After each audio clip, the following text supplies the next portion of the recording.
नमस्कार दोस्तों, जय भोलेनाथ। चलिए आज आपको सुनाते हैं फाल्गुन मास महात्म्य में आगे का वृतांत, जिसमें श्री महादेव जी भगवान कार्तिकेय जी अर्थात स्कंद भगवान से कहते हैं कि हे स्कंद, जो महापात और अतिपात की है अर्थात जो महापाप और उससे भी ज्यादा पाप करने वाले हैं, वे भी अग्नि तीर्थ में स्नान करने मात्र से ही पवित्र हो जाते हैं। जैसे अत्यंत मलिन सोना आग में तपने से शुद्ध हो जाता है, उसी प्रकार देहधारी मनुष्य अग्नि तीर्थ में आकर पाप मुक्त हो जाता है। जो 5 प्रकार के महापाप करने वाले हैं, वो भी तीर्थ में स्नान करने, प्राणायाम और जप करने से शुद्ध हो जाते हैं। ऐसा मेरा मानना है कि यहाँ पर जो 5 शिला है, उनमें सदा भगवान विष्णु की स्थिति है।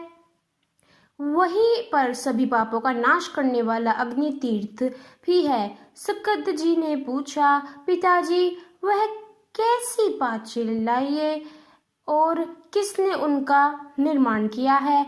यह सभी बातें भी पूरी तरह विस्तार पूर्वक बताने की कृपा करें। तब भगवान शिव कहने लगे कि बेटा, वहां पर नारदी, नारसिंह, वाराही, गारिणी और मार्कंडेय जी, ये 5 शिला व्याख्यात है, जो सभी मनोरथ की सिद्धि करने वाली है। एक समय देवऋषि नारद ने एक शिला पर बैठकर वायु का सेवन करते हुए महाविष्णु जी का दर्शन करने के लिए कठिन तपस्या की।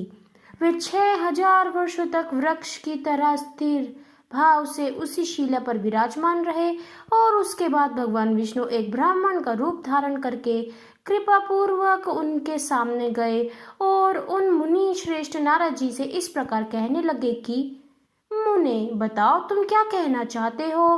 तब नारद जी ने कहा, आप कौन हैं और इस निर्जन वन में आपके दर्शन से मेरे मन में बड़ी प्रसन्नता हो रही है। नारद जी के ऐसे कहने पर भगवान विष्णु ने कृपा करके उन्हें अपने दिव्य स्वरूप का दर्शन कराया और हाथों में शंख, चक्र, गदा और आदि आयुध शोभा पा रहे थे। वे पीताम्बर से सुशोभित और कमलों की माला से विभूषित थे। लक्ष्मी जी का निर्मल निवास भूत भगवान का वृक्ष श्री वत्स चिन्ह तथा कौस्तुभ मणि की प्रभा से प्रकाशमान था। सुनंद आदि पार्षद भगवान जनार्दन की स्तुति कर रहे थे। उन्हें देखते ही नारद जी के शरीर में एक नए प्राण से आ गए और वह सहसा खड़े हो गए। हाथ जोड़कर बारंबार नमस्कार करते हुए जगदीश्वर की सभी ईश्वर श्री विष्णु जी की स्तुति करने लगे कि जो सब के साक्षी और संपूर्ण जगत के अधीश्वर है, जिन्होंने भक्तों की इच्छा से दिव्य देह धारण किया है और जो शरणगात के लिए दया के महासागर है, वे पावन दिव्य मूर्तिधारी भगवान श्री हरि मुझ पर प्रसन्न हो, जो संपूर्ण जगत के हित के लिए और साधु पुरुषों के मन को संतुष्ट कर उनका कल्याण करने के लिए शीघ्र ही अपनी उत्तम कला द्वारा दिव्य देह धारण कर प्रसन्नता पूर्वक दिव्य लीला और हास्य पूर्व दृष्टि प्रकट करते हैं। सत्व गुण का समुदाय ही जिनका स्वरूप है, वे भगवान विष्णु मुझ पर प्रसन्न हो। प्रभु, आप वासुदेव, संकर्षण, प्रद्युम्न तथा अनिरुद्ध स्वरूप विष्णु जी को मेरा बारंबार नमस्कार है। हे जनार्दन, आज तो आपके दर्शन से मेरा जीवन धन्य हो गया। मेरी तपस्या फलवर्ष नारद के द्वारा की गई स्तुति को सुनकर श्री भगवान कहने लगे, नारद, तुम्हारी इस तपस्या और स्तुति से मैं प्रसन्न हूँ। तीनों लोकों में तुमसे बढ़कर दूसरा मेरा कोई और भक्त नहीं है और तुम्हारा कल्याण हो। जब तुम्हें कोई वर मांगो। तब नारद जी कहने लगे, देव, अगर आप मुझे वरदान देते हैं तो एक तो अपने चरण कमलों में अविचल भक्ति मुझे दे दीजिए, मेरी शिला के समान रहना आप कभी मत छोड़िएगा, और दूसरा मुझे वर दीजिए, मेरे इस तीर्थ के दर्शन, स्पर्श, स्नान और आचमन करने वाला मनुष्य पुण्य संसार में शरीर न धारण करे। यह मेरा तीसरा वर है। और सुनकर श्री भगवान बोले, तथास्तु। मैं तुम्हें स्नेहवश समस्त चराचर जीवों को मुक्ति देने के लिए तुम्हारे तीर्थ में अवश्य ही निवास करूंगा। ऐसा कहकर भगवान श्री विष्णु वहीं अंतधार्यन हो गए।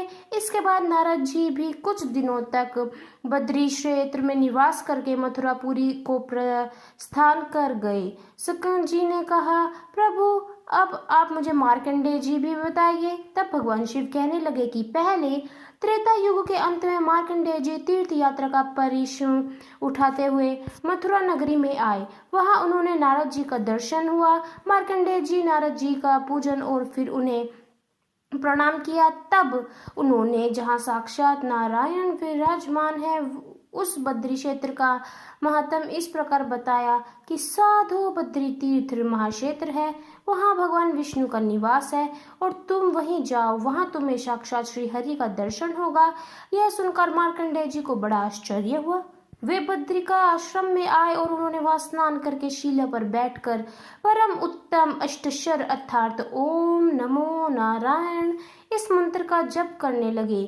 3 रात तक जप करने के बाद आखिरकार भगवान जनार्दन उन पर प्रसन्न हो गए और उन्हें शंख चक्र गदा और वनमाला आदि से विभूषित अपने दिव्य स्वरूप का दर्शन कराया।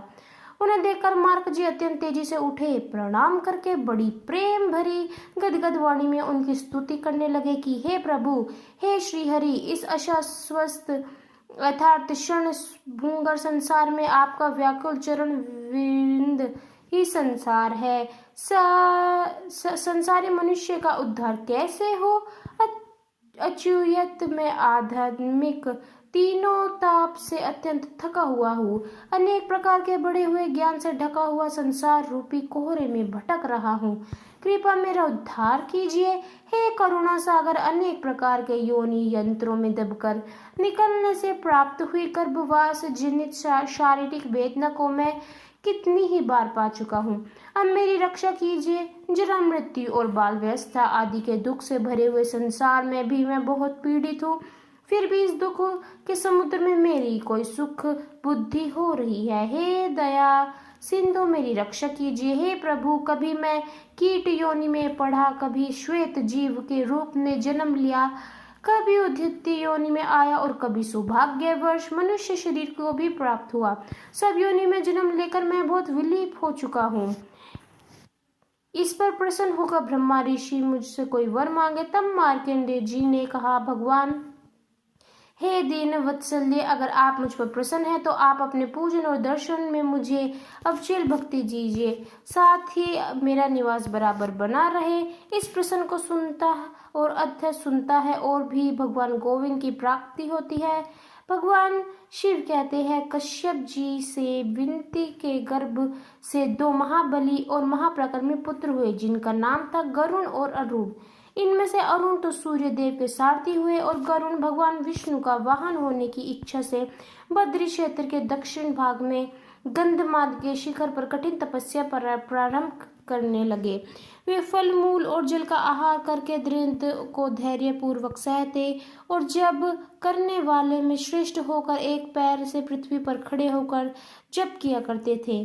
भगवान के दर्शनों की इच्छा से उन्होंने बहुत वर्षों तक कठिन तपस्या की।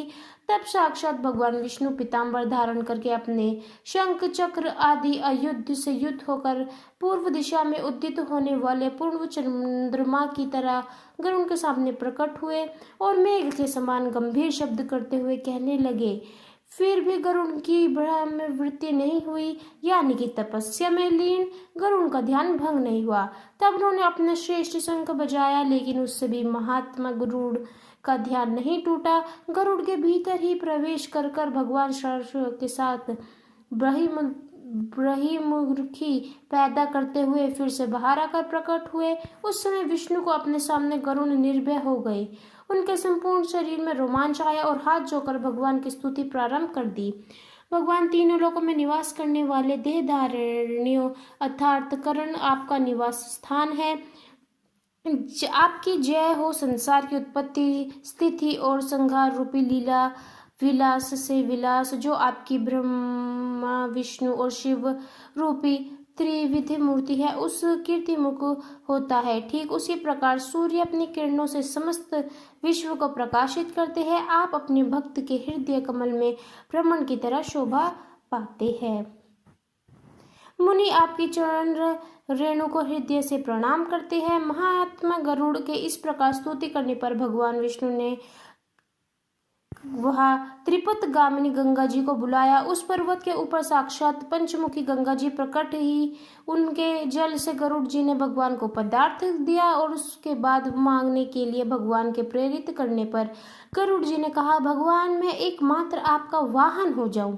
आपकी कृपा से देवता और दैत्यों में से कोई भी बल वीर्य और पराक्रम द्वारा मुझे जीत न सके और यह शीला भी मेरे नाम से व्याख्यात होकर समस्त पापों का अपहरण करने वाली हो जाए तथा इससे स्मरण से मनुष्य को कभी भी विष जनित व्याख्यात ना हो।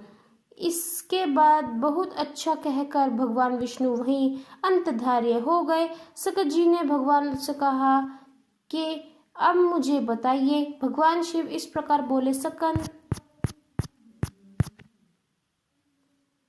जो मनुष्य श्रद्धापूर्वक इस प्रसंग को सुनता है वह मुक्त होकर अंत में बैकुंठ लोक में निवास करता है। और जय भोलेनाथ। आज में हम आपको इतना ही बताते हैं, बाकी की वीडियोस के लिए बने रहें।